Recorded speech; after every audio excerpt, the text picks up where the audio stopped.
تعرفي سونا، أحيانا بتذكريني بستك اللي هي جدتك خسة. سميناها خسة عشان كانت خفيفة كتير وما حدا بيحس فيها. اتجوزت سيدك ملحوس عن قصة حب، أعطاها رجل دجاجة وحبوا بعض، وكانت من كتر ما هي خجولة ما كان يشوفها إلا بالأعياد. كانت تنام بالسطح وهو ينام بالبدروم تحت. اتجوزت وعمرها 7 شهور، خلفت أمك سالي وعمرها سنة.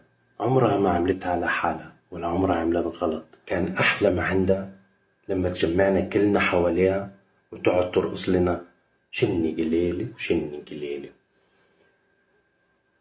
والله، والله كانت أيام حلوة. وفي يوم من الأيام جاعت، كنا احنا كلنا نايمين، وقررت تاكل رجل الدجاجة ونسيت تشيل أظافر الدجاجة، وأكلت رجل الدجاجة